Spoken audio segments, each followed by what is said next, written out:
Discapacidad motriz. Mi grupo está conformado por Dafne Estefanía Albavera Sánchez, Aránzazu González Vázquez, Adriana López Carvajal y yo, Carlos Esteban Miguel Sánchez.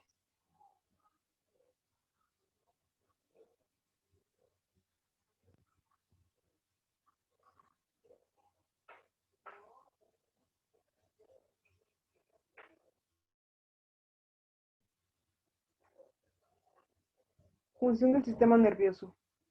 Sensitiva. El cerebro es capaz de sentir determinados cambios o estímulos dentro del interior del organismo, o sea, en el interior, por ejemplo, un dolor de estómago, cefalea, y fuera de él, como la percepción del ambiente, como calor, frío. La integradora es la información sensitiva que se analiza mediante y se almacena algunos aspectos y se toman decisiones de la conducta a seguir. La motora es la respuesta que el cerebro organiza a partir de los estímulos, como alguna contracción o algún golpe.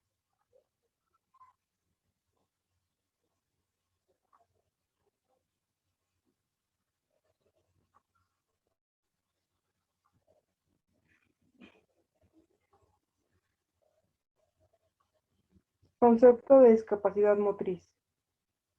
La discapacidad motriz constituye una alteración de la capacidad del movimiento y afecta de diferente nivel a las funciones de desplazamiento, manipulación o respiración y limita a la persona en su desarrollo personal y social.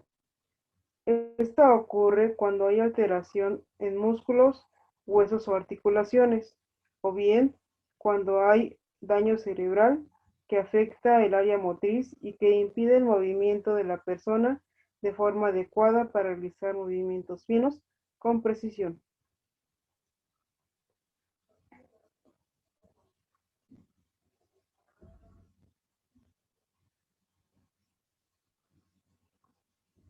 La clasificación de la deficiencia motriz o de la discapacidad motriz básicamente son los trastornos físicos periféricos, que son los que afectan los huesos, articulaciones, extremidades y músculos. Se presentan desde el nacimiento o como consecuencias de enfermedades en la infancia. Además, también existen trastornos neurológicos, que es el daño originado en el área del cerebro encargado de procesar y enviar la información del movimiento al resto del cuerpo. Origina dificultades en el movimiento y en el uso, sensaciones, sensaciones, control de, sensaciones del control de ciertas partes del cuerpo.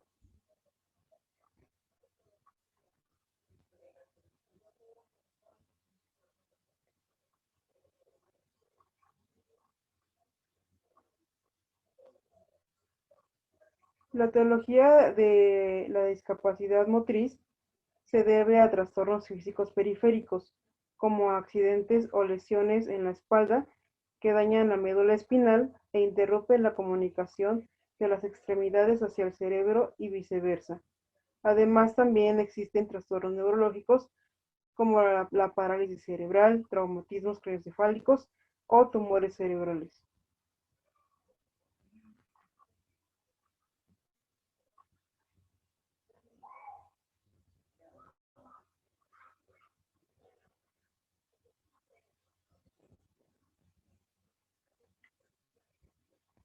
La parálisis cerebral.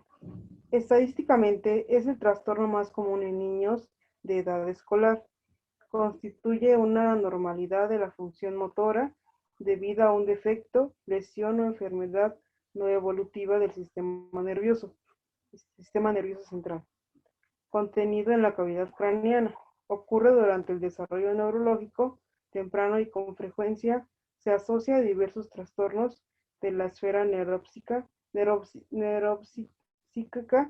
sensorial y del lenguaje.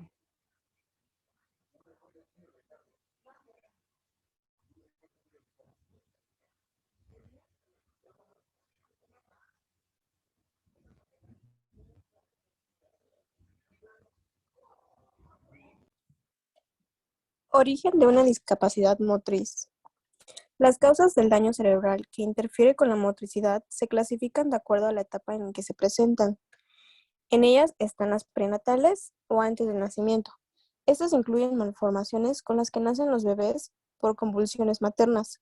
Ocurren cuando la sangre de la madre es diferente a la sangre del bebé.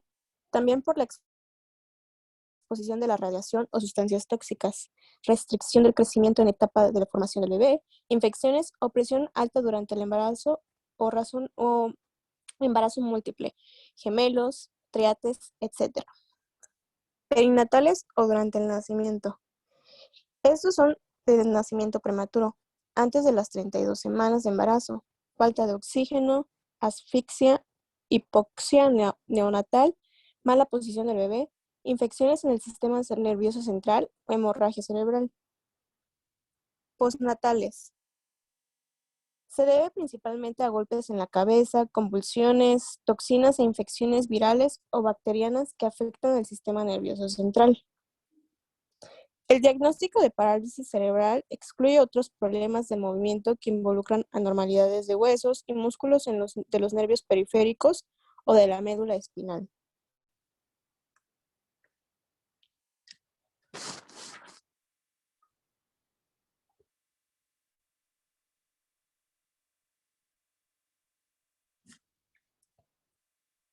Detección de alumnos con discapacidad motriz. Algunos indicadores te servirán para observar las características de movimientos de los alumnos y determinar sus posibilidades de participación dentro del grupo. Entre estas están posiciones estáticas. Observa las posturas del niño en posiciones fijas, es decir, cómo se detiene en pie y cómo está sentado. Los siguientes indicadores te permitirán describir las posturas de los alumnos. Explica con detalle cómo lo hace y qué no hace. Se mantiene de pie por sí mismo, mantiene el equilibrio, camina solo, alguien le sostiene al caminar, camina usando bastón, camina usando andadera. Sentado. Menciona cuál es la mejor silla y posición dentro del salón para que el niño ponga atención, para que vea las láminas en las que se muestran a los demás niños sentados y así él pueda tomarlo en cuenta. Habilidades con la pelota. Cachar, aventar, patear. Cuando avienta pelotas, si desarrolla esta actividad con diferentes tamaños de pelotas y objetos. ¿Cómo cacha las pelotas? Hay que observar el tamaño de pelotas que puede cachar. Mantiene el equilibrio, estando de pie para patear una pelota. Presión y manipulación. En su presión, debe de haber habilidad de la mano para sostener un objeto. Es importante observar si el niño toma cosas de diferente tamaño y si las sostiene por momentos un tanto prolongados que le permita ser funcionales, por ejemplo, como sujeta un lápiz o un crayón. Tono muscular y fuerza en las manos. En ocasiones, los niños con problemas en su motricidad tienen dificultades en su fuerza muscular. A veces aprietan demasiado el lápiz o bien aprietan tanto la mano que no pueden extenderla para tomar las cosas. Control del tronco y de la cabeza. Observa si el niño mantiene su postura sentado al realizar actividades con las manos. Funciones perceptuales, es decir, la visión. Si tiene agudeza visual, capacidad de centrar imágenes para comprenderlas. Por ejemplo, el tamaño, distancia entre objetos y contrastes. Campo visual, espacio delante de nosotros y que percibimos aproximadamente 104 grados.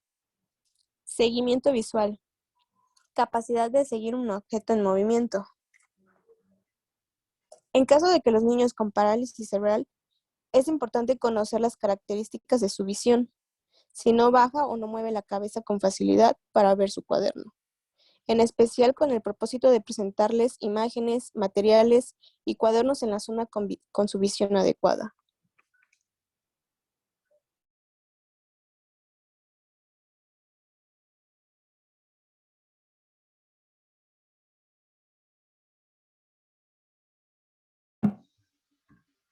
Atención en detectar la presencia de dificultades motoras.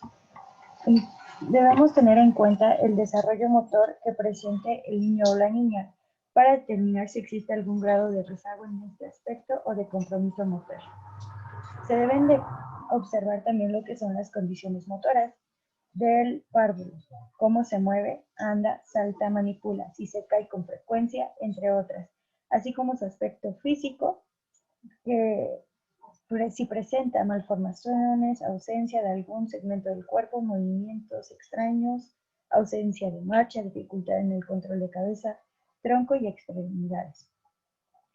Se debe también tener en cuenta el niño cómo se establece en el medio, su desarrollo del lenguaje, el desarrollo de su motricidad fina como gruesa.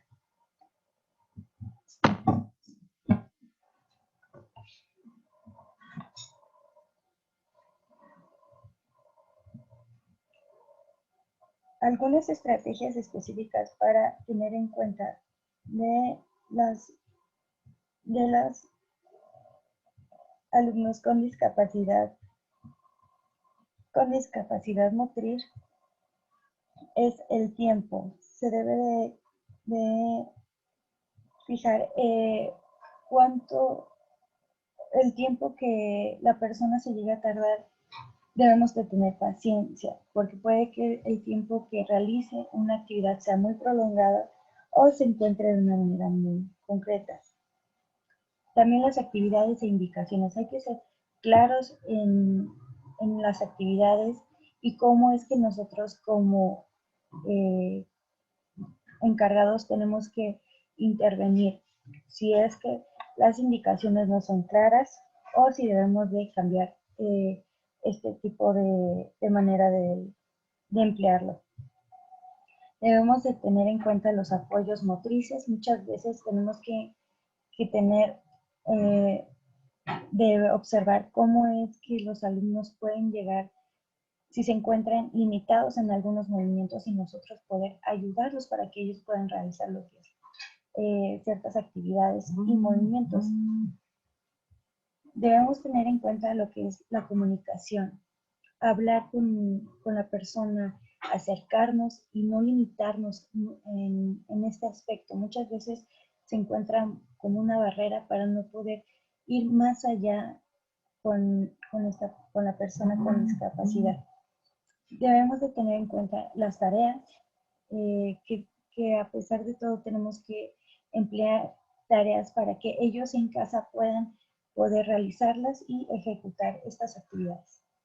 Debemos de tener en cuenta el material didáctico y que este sea el tamaño adecuado para ellos.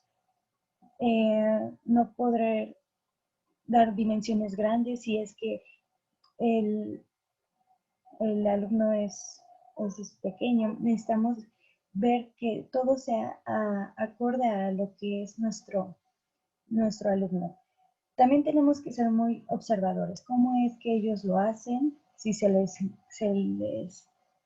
limita el hacer ciertos movimientos, si se ve alguna frustración, si se encuentran un poquito en estado de ánimo bajo. Entonces tenemos que ser muy observadores en el momento que se realicen las actividades.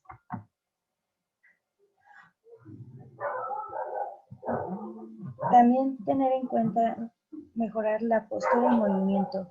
Esto es en base a la creatividad. Debemos de ser muy creativos en cuestión de actividades y materiales didácticos. También debemos de darle apoyo a los padres. Muchas veces se dejan al lado este aspecto, pero debemos tenerlos en cuenta para que ellos puedan también integrarse en estas actividades. Los recursos didácticos no necesariamente tienen que ser caros, sino que simplemente podemos encontrar que sean de los más accesibles y que puedan servir para poder apoyar en las actividades.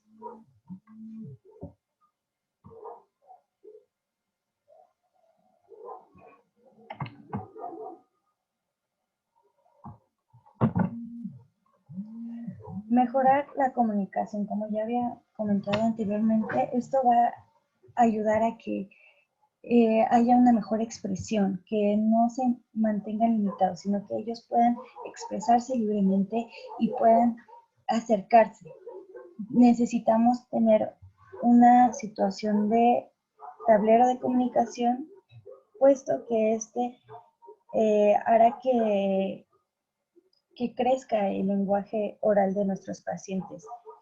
Muchas veces se encuentran limitados, entonces esto nos ayudará para nos ayudará como soportes de diferentes medidas y características con símbolos que representan sujetos, cualidades y acciones y que mediante un sistema de señalización comunican un mensaje. Y bueno, como muchos sabemos, nos podemos apoyar del lenguaje de señas.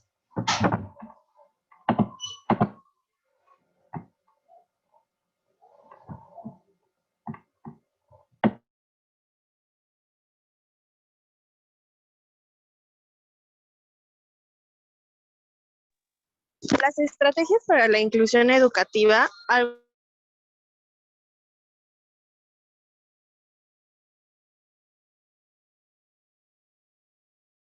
tenga buena estrategia en su educación, o sea, tener un área más amplia.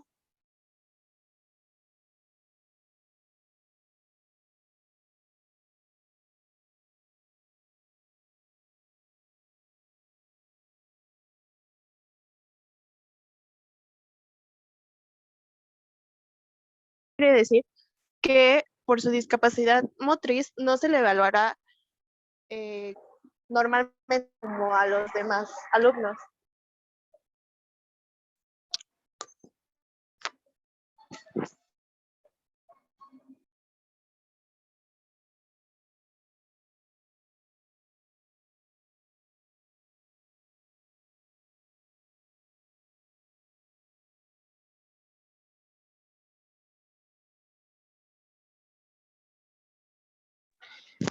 El apoyo familiar para la inclusión educativa consiste en la orientación generales a los padres. A esto se refiere a tener un contacto continuo con los padres, pláticas, donde los padres participen también en su educación y sepan qué son como las estrategias que se están manejando con sus hijos o los planes que tenemos para ellos, elaboración de material de apoyo con los padres de familia. Esto quiere decir, como vemos en la imagen, podemos utilizar un portalibros para así habilitar sus habilidades para poder leer sin ninguna dificultad y hacerlos más inclusivos en sus clases.